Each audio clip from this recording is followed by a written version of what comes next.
کہ خداوند یسوع مسیح کیا کرنا چاہتے ہیں. ان کی خداوند یسوع مسیح کے لیے جو محبت ہے وہ بڑی زیادہ ہے. اور اگر ہم ان کی شخصیات پر غور کریں تو لکھا ہے شاگردوں سے، جب وہ یسوع کیسریا فلپی کے علاقے میں آیا تو اس نے اپنے شاگردوں سے یہ پوچھا کہ لوگ ابن آدم کو کیا کہتے ہیں. انہوں نے کہا بعض یوحنا بپتسمہ دینے والا کہتے ہیں، بعض ایلیا، بعض یرمیاہ یا نبیوں میں سے کوئی. ایک چیز تو یہاں پر طے ہو جاتی ہے کہ جب خداوند یسوع مسیح کو ایلیا کہا جاتا ہے، یوحنا بپتسمہ دینے والا کہا جاتا ہے یا نبیوں میں سے کوئی، اگر ان میں سے کوئی ایک بات بھی درست ہوتی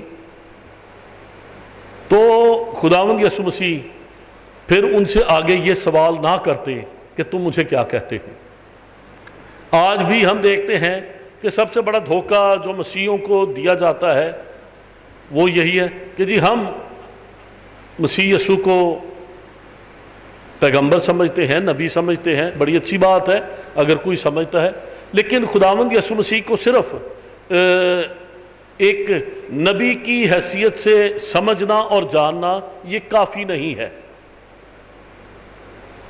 اس کو صرف اس دائرے میں قید کر لینا یہ کافی نہیں ہے، بلکہ جب ہم مسیح یسوع کی زبانی سنتے ہیں، یہ میرے کہنے کی بات نہیں، یہ آپ کے کہنے کی بات نہیں، یہ کسی انسان کے کہنے کی بات نہیں. خداوند یسوع مسیح وہ تینوں باتیں سن لیتے ہیں کہ بعض کہتے ہیں یوحنا بپتسمہ دینے والا، بعض کہتے ہیں ایلیا، اور بعض کہتے ہیں نبیوں میں سے کوئی. اگر خداوند یسوع مسیح یوحنا بپتسمہ دینے والا ہوتا تو کہتا ہاں بالکل وہ ٹھیک کہتے ہیں. اگر خداوند یسوع مسیح ایلیا ہوتا تو وہ کہہ دیتا کہ بالکل جو مجھے ایلیا کہتے ہیں وہ ٹھیک کہتے ہیں. اور اگر خداوند یسوع مسیح نبیوں میں سے کوئی ہوتا تو وہ کہتا کہ ہاں جو مجھے نبیوں میں سے کوئی کہتے ہیں وہ ٹھیک کہتے ہیں. خداوند یسوع مسیح ہرگز یہ نہ کہتا کہ تم مجھے کیا کہتے ہو، لیکن اس نے ان سے کہا مگر تم مجھے کیا کہتے ہو. شمعون پطرس نے جواب میں کہا تو زندہ خدا کا بیٹا مسیح ہے. خداوند یسوع مسیح کو زندہ خدا کا بیٹا مسیح سمجھنا اور قبول کرنا یہی دراصل مسیحیت ہے. جب تک ہم اسے زندہ خدا کا بیٹا مسیح نہیں سمجھتے، وہ صرف روحانی طور پر بہت سے عزیز مجھے پچھلے دنوں میں بھی ایک جواب جو ایک بہت بڑے مسیحی عالم نے دیا.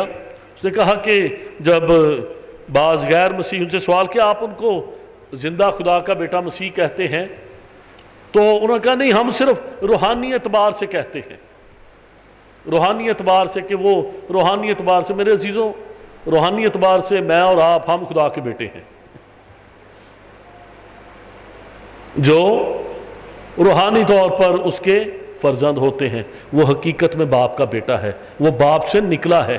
میں اور آپ ہم باپ سے نکلے نہیں ہیں، ہم خدا سے نکلے نہیں ہیں، وہ باپ میں سے نکلا ہے. میری اس بات کو یاد رکھیے گا. وہ صرف روحانی طور پر تو ہم اور آپ اس کے روحانی فرزند ہیں. آج کل ایک بڑی ٹرن چلی ہوئی ہے، بجائے اس کے کہ ہم اپنے آپ کو خدا کے روحانی بیٹے اور بیٹیاں کہیں، اسپرچول ڈاٹرز اور اسپرچول سنز کہیں. آج کل ایک نیا کام شروع ہوا ہے، کس کس کو پتا ہے میں کیا بات کہنا چاہتا ہوں؟ ہاں جی، یہ میرے پاپا ہے، یہ میری اسپرچول مدر ہے، یہ میرا اسپرچول فادر ہے، یہ میری اسپرچول ڈاٹر ہے. بعض ایک ایسے پاسبان ہے مجھے پتا ہے 2 سال اسپرچول ڈاٹر رہی اور پھر اچانک پتا چلا کہ انہوں نے اپنی منگنی توڑ کے اسپرچول ڈاٹر کے ساتھ ہی شادی کر لی. وہ اسپرچول ڈاٹر سے بعد میں بیوی بن گئی. میرے عزیزوں ہمیں بائبل مقدس میں کسی انسان کا دوسرے انسان کو اسپرچول فادر، اسپرچول ڈاٹر، ماما، پاپا، اس طرح کے رشتوں کا کوئی ذکر نہیں ملتا. اور جن لوگوں کا یہ ذکر ملتا ہے کہ انہوں نے کسی کو اپنا مالک، اپنا پیشوا، اپنا بزرگ سمجھا تو پھر اس میں قائم رہیں. یہاں پر خداوند یسوع مسیح ان سے سوال کرتا ہے کہ تم مجھے کیا سمجھتے ہو؟ تو پطرس یہ جواب دیتا ہے کہ تو زندہ خدا کا بیٹا مسیح ہے۔ یسوع نے جواب میں اسے کہا، مبارک ہے تو شمعون بر یونا، کیونکہ یہ بات خون اور گوشت سے نہیں بلکہ میرے باپ نے جو آسمان پر ہے تجھ پر ظاہر کی۔ اگر کوئی شخص یسوع مسیح کو زندہ خدا کا بیٹا مسیح نہیں کہتا تو یہ سمجھ لے کہ اس پر ابھی تک خدا کا فضل نہیں ہوا۔ یہ بات خون اور گوشت نہ سمجھ سکتا ہے، نہ سمجھا سکتا ہے، نہ اپنے آپ سے کہہ سکتا ہے۔ یہ اس وقت ہوتا ہے جب آسمانی باپ کسی کے اوپر اس بات کو ظاہر کرتا ہے، وہ اس کے دل میں ڈالتا ہے۔ اور پھر لکھا ہے، اور میں بھی تجھ سے کہتا ہوں کہ تو پطرس ہے، اور میں اس پتھر پر اپنی کلیسیا بناؤں گا، اور عالم ارواح کے دروازے اس پر غالب نہ آئیں گے۔ میں آسمان کی بادشاہی کی کنجیاں تجھے دوں گا، اور جو کچھ تو زمین پر باندھے گا وہ آسمان پر بندھے گا، اور جو کچھ تو زمین پر کھولے گا وہ آسمان پر کھلے گا۔ یہ یسوع نام کی قدرت ہے، یہ یسوع کو زندہ خدا کا بیٹا مسیح ماننے کی برکت ہے۔ جو کوئی شخص خداوند یسوع مسیح کو زندہ خدا کا بیٹا مسیح مانتا ہے، سمجھتا ہے اور اقرار کرتا ہے، اور اس کی بزرگی، اس کی تعظیم اس حساب سے اور اس بات کو اپنے دل میں رکھ کر کرتا ہے کہ یہ زندہ خدا کا بیٹا مسیح ہے، پھر خداوند خدا اسے کیا برکت دیتا، کہتا ہے کہ عالم ارواح کے دروازے اس پر غالب نہیں آئیں گے، اور میں آسمان کی بادشاہی کی کنجیاں تجھے دوں گا۔ آسمان کی بادشاہی کی کنجیاں یہ ایسی چیز ہیں، آپ اٹھا کے دیکھ لیں، کوئی بھی کتاب، کوئی بھی رائٹر، کوئی بھی تھیولوجین، کوئی بھی کسی انسان نے کبھی یہ دعویٰ نہیں، کوئی انسان یہ دعویٰ نہیں کر سکتا سوائے خداوند یسوع مسیح کے کہ میرے پاس آسمان کی بادشاہی کی کنجیاں اور میں تمہیں دیتا ہوں۔ یہ اختیار صرف خدا باپ نے اپنے اکلوتے بیٹے کو دیا ہے، اور لکھا ہے جو کچھ تم زمین پر باندھو گے وہ آسمان پر باندھ جائے گا، اور جو کچھ تو زمین پر کھولے گا وہ آسمان پر کھلے گا۔ اس وقت اس نے شاگردوں کو حکم دیا کہ کسی کو نہ بتانا کہ میں مسیح ہوں۔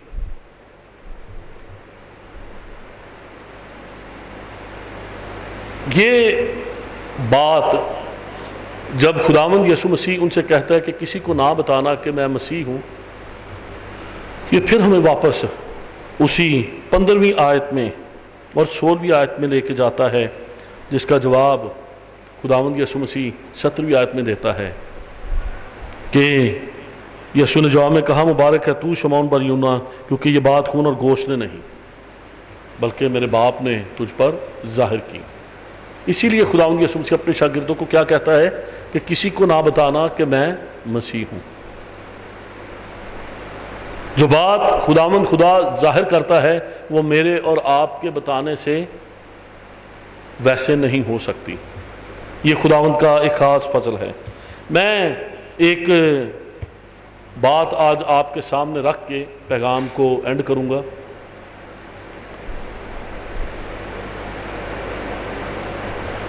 ہماری عبادت کا مقصد اور مطلب کیا ہے؟ کیا ہم عبادت میں خداوند خدا کو متاثر کرنے کے لیے آتے ہیں؟ کیا ہم خدا کو امپریس کرنے کے لیے آتے ہیں؟ ہمارا عبادت میں آنے کا مقصد کیا ہے؟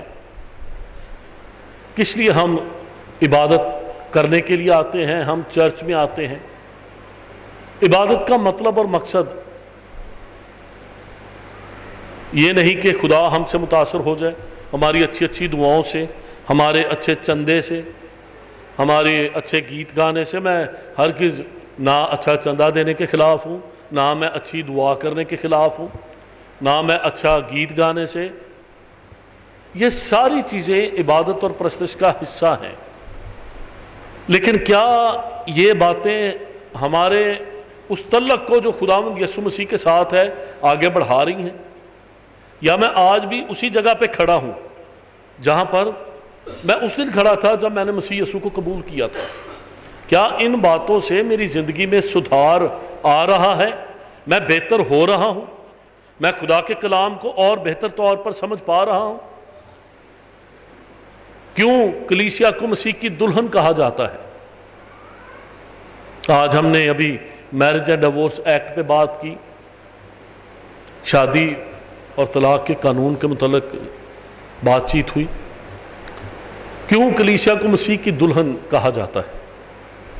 دلہا اور دلہن جیسے جیسے وہ ایک دوسرے کے ساتھ وقت گزارتے ہیں تو وہ ایک دوسرے کو بہتر طور پر سمجھنے لگتے ہیں، ساری باتیں پتہ ہوتی ہیں کہ اچھا چلو یہ بول رہا ہے، اب اس کو شروع میں جن باتوں پہ لڑائی ہوتی ہے 15 20 25 سال گزرنے کے بعد کیا ہوتا ہے، اگر شوہر بول رہا ہے تو بیوی چپ کر کے سنتی رہتی ہے، اس کو پتہ ہے یہ کہیں سے کھپا سڑا آیا ہوگا، 5 7 10 منٹ اس کو بولنے دو، اس کے بعد یہ ٹھیک ہو جائے گا۔ اور بیوی کو بھی پتہ ہوتا ہے کہ اچھا یہ کر لے اپنی بات، پھر اس کو ٹھنڈا ہونے دو۔ اور اسی طرح سے کئی دفعہ بیویاں ہوتی ہیں، وہ شوہر گھر آتے اونچی اونچی بولنا، یہ وہ اونچی، ان کو پتہ ہوتا ہے کہ آدھا گھنٹہ دے دو، یہ ایک دفعہ جو بال ہے اندر نکال لے، 10 منٹ کے بعد 15 منٹ کے بعد آدھے گھنٹے کے بعد ٹھیک ہو جائے گی، پھر اس سے بات کریں گے۔ اور واقعی ایسا ہوتا ہے کہ 15 20 منٹ کے بعد سب کچھ ٹھیک ٹھاک ہوتا ہے، لیکن اگر اس لڑائی کی حالت میں آگے بولتے جائیں، بات بڑھاتے جائیں تو بات بڑھتی جائے گی۔ اور یہ کیسے ہوتا ہے، یہ کیوں ہوتا ہے؟ کیونکہ شادی کے سال 2 4 5 10 20 سال کے بعد ہم بہتر طور پر ایک دوسرے کو سمجھنا شروع ہو جاتے ہیں۔ کیا شادی کے ایک ہفتہ کے اندر جو میاں اور بیوی کی انڈرسٹینڈنگ ہوتی ہے 10 سال یا 20 سال کے بعد اس میں فرق پڑتا ہے یا نہیں؟ بہت زیادہ فرق پڑتا ہے۔ اسی طرح سے میرے عزیزو، اگر کلیسیا مسیح کی دلہن ہے تو کیوں کلیسیا آج بھی وہیں پر کھڑی ہے جہاں پر وہ آج سے 15 سال 20 سال 30 سال 50 سال یا 100 سال پہلے تھی؟ کیوں مسیح کے ساتھ کلیسیا کے تعلق میں بہتری نہیں آ رہی؟ ان وجوہات پر غور کریں۔ ہم کیوں مسیح کو بہتر طور پر نہیں جان پا رہے؟ کیا آج بھی ہم ویسے ہی ایماندار ہیں؟ کیا ہم بھی لوگوں کی طرح ہیں جو یا تو مسیح کو یوحنا بپتسمہ دینے والا ایک ایسا زبردست نبی سمجھتے ہیں، استاد سمجھتے ہیں، جو بڑے اختیار کے ساتھ فقیوں اور فریسیوں کو اور یہودیوں کو تعلیم دیتا تھا؟ یا آج بھی کلیسیا خداوند یسوع مسیح کو ایلیا کی طرح ایک زبردست نبی سمجھتی ہے جو بڑے بڑے معجزے کرتا ہے، جس پر خداوند کا ہاتھ ہے؟ یا آج بھی کلیسیا صرف اور صرف مسیح کو نبیوں میں سے کوئی اور سمجھتی ہے؟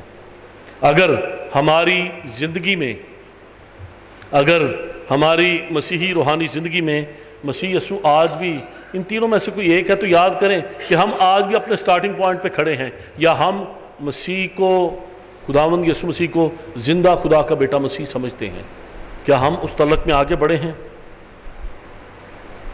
میرے عزیزوں، ہم مسیح کو کیا سمجھتے ہیں؟ مسیح ہمارے لیے کیا ہے؟